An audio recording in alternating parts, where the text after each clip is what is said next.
Radhanpur APMC ખાતે બનાસ બેંકના નવા મકાનનું લોકાર્પણ. રાધનપુર ખાતે બનાસ બેંકની માર્કેટયાર્ડ શાખાના નવીન મકાન તેમજ ખેતીવાડી ઉત્પાદન બજાર સમિતિના નવા કાર્યાલય ભવન તેમજ ખેડૂત આરામ ગૃહ અને ઓપન ઓક્શન શેડનું ઉદ્ઘાટન વિધાનસભાના અધ્યક્ષ શ્રી શંકરભાઈ ચૌધરી અને કેબિનેટ મંત્રી શ્રી જીતુભાઈ વાઘાણીના વરદ હસ્તે કરવામાં આવ્યું હતું, જેમાં મોટી સંખ્યામાં ખેડૂતો ઉપસ્થિત રહ્યા હતા અને આગામી સમયમાં રાધનપુર ખાતે ગોબર પ્લાન્ટનું પણ લોકાર્પણ કરવામાં આવશે તેવી જાહેરાત શંકરભાઈ ચૌધરી દ્વારા કરવામાં આવી હતી. આ પ્રસંગે ખેડૂત લાભાર્થીઓને ચેક વિતરણ કરવામાં આવ્યા હતા.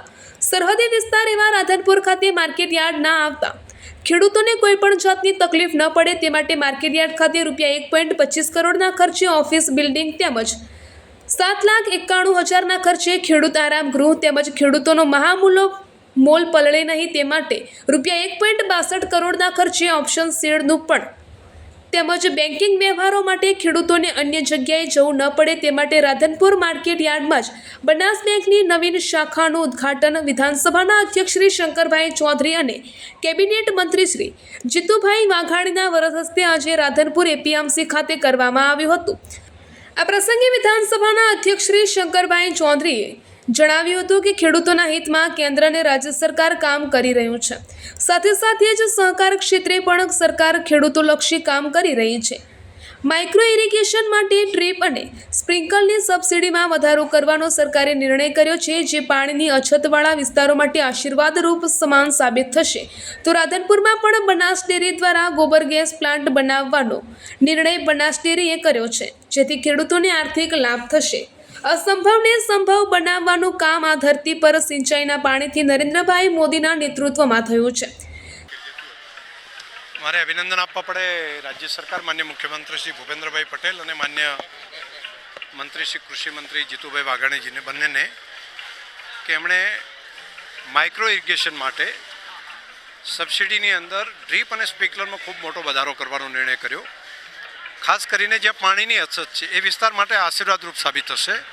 અને બીજું, જમીનનો ક્ષાર જે ઉપર આવે છે ઇરિગેશનને કારણે એ પણ આ ડ્રીપના કારણે કરીને બહુ સારું થશે.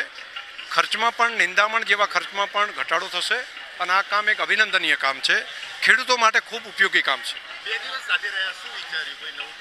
ઘણું બધું માન્ય મંત્રીશ્રી પોતે અભ્યાસુ મંત્રી છે અને ખેતી અને ખેડૂત માટે નાની નાની બાબતનું સમજી રહ્યા છે, જોઈ રહ્યા છે અને સુધારા કરવાનો નિર્ણય જે કરી રહ્યા છે એ ખૂબ સારું. અને ખાસ કરીને પ્રાકૃતિક કૃષિ માટે એમણે જે સજાગતા રાખી છે એ ડિપાર્ટમેન્ટને મારે અભિનંદન આપવા પડે.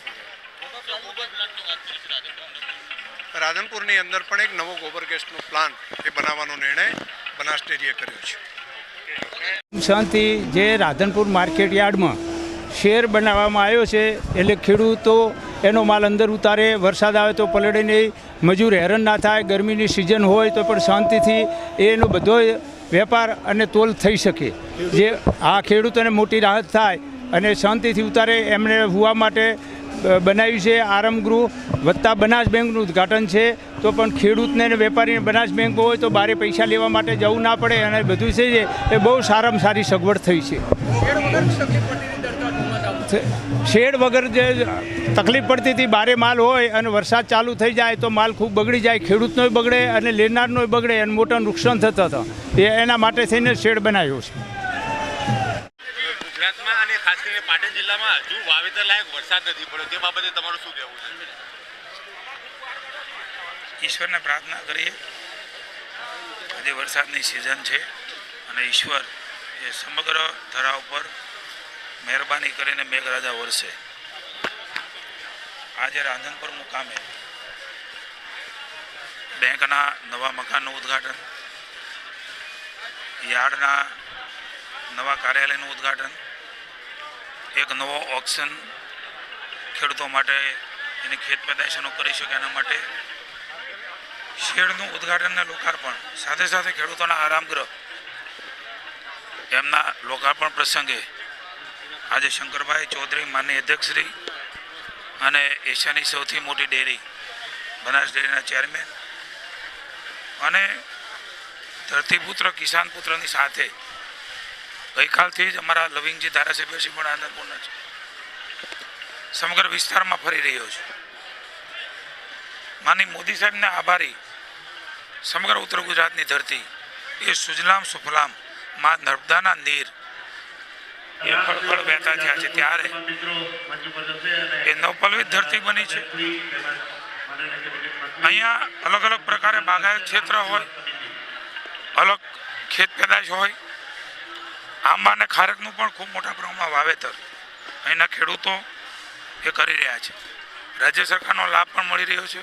માનનીય ભૂપેન્દ્રભાઈના નેતૃત્વની અંદર અમારા વિભાગ દ્વારા પણ અનેકવિધ યોજનાઓ સહકારી ક્ષેત્રની, કૃષિ વિભાગની, પશુપાલનની, આ બધાનો લાભ એ ખેડૂતને મળે એમના માટે પણ વ્યવસ્થા સરકારે કરી છે. ખાસ કરીને ફેન્સિંગમાં 2 હેક્ટરની બદલે 1 હેક્ટરની મર્યાદા, 200 રૂપિયાના બદલે 300 રૂપિયા રનિંગ મીટરે. પોતાની વાડીની અંદર કોઈ શેડ બનાવવો હોય તો 300 ફૂટમાં 1 લાખ મળતા હતા, હવે 600 ફૂટમાં 2 લાખ મળશે. સ્પ્રિંકલર માટે, ડીપ ઇરિગેશન માટે તમામ પ્રકારે અલગ અલગ સુવિધાનો લાભ અલગ અલગ વિભાગોનો મળી રહ્યો છે. ત્યારે મને આનંદ છે કે પ્રાકૃતિક ખેતી તરફ પણ માનનીય મોદી સાહેબ, માનનીય ભૂપેન્દ્રભાઈ મુખ્યમંત્રી શ્રી અને મહામહિમ રાજ્યપાલ આદરણીય શંકરભાઈ સમગ્ર પ્રાકૃતિક ખેતી એ પોતાની વાડીમાં કરી રહ્યા છે. વાડીમાં ખાટલામાં અમે બંને ઉપર આકાશ અને નીચે ધરતી એ પ્રકારે બહાર સૂતા છે. વહેલી સવારે પણ વાડીમાં પશુ પક્ષીનો કલ્લવ એ મેં જોયો છે. અસંભવ ને સંભવ આ ધરતી ઉપર બનાવવાનું કામ એ સિંચાઈના પાણીથી માનનીય નરેન્દ્રભાઈ મોદીના નેતૃત્વમાં થયું છે. મને આનંદ છે કે કેન્દ્ર સરકારે ખાસ કરીને કપાસ ઉગાડતા ખેડૂતો માટે એક વિશિષ્ટ મિશન સ્વરૂપે ખેડૂતોને લાભ થાય એમના માટે એક કામ હાથમાં લીધું છે. ઓછા અંતરે એટલે કે 90 બાય 23 સેન્ટીમીટરના અંતરે પ્રતિ હેક્ટર દીઠ 14,000 ઇનપુટની સહાય અને તાલીમ એ હવેથી ખેડૂતોને મળવાની છે. રાજ્યના ખેડૂતોએ જેણે 90 બાય 30 સેન્ટીમીટર ઉગાડેલો છે એને પણ આ લાભ માનનીય ભૂપેન્દ્રભાઈ આપવાનું નક્કી કર્યું છે. સાથે સાથે 75,000 ઇનપુટ સહાય પ્રતિ હેક્ટર એ ઇન્ટિગ્રેટેડ ક્રોપ મેનેજમેન્ટ એટલે કે સંકલિત પાક વ્યવસ્થાપન વાવેતર પદ્ધતિ જે અપનાવે છે એમને પણ લાભ મળશે. અને ખાસ કરીને એક નવી શરૂઆત એ રાધનપુરથી સહકાર વિભાગ કરવા જઈ રહ્યો છે.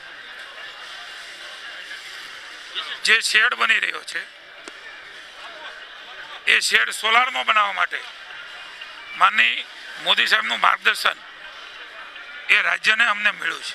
ભૂપેન્દ્રભાઈના નેતૃત્વમાં નક્કી કર્યું છે યાર્ડમાં સોલારના શેડ બને, એમાં પાણી પણ ન પડે અને આપણા જે ખેડૂતો છે એને પાક પણ વરસાદની અંદર અથવા તો તડકામાં નુકસાન ન થાય અને રાધનપુરની આ યાર્ડે એ શરૂઆત કરવાનો નિર્ણય લીધો છે. ત્યારે અભિનંદન આપું છું અને રાજ્યના તમામ યાર્ડના લોકોને વિનંતી કરું છું આપણે પણ માનનીય મોદી સાહેબની આ મહત્વાકાંક્ષી જે યોજના છે સોલારની આપણા ઘરની અંદર રૂપટોપ પેનલ નાખીએ છીએ એ જ પ્રકારે યાર્ડમાં જગ્યા છે ત્યાં આ સોલાર પેનલો વાળા ડોમ બનાવવાનો નિર્ણય પર રાજ્યની સરકારે કર્યો છે. Thank you.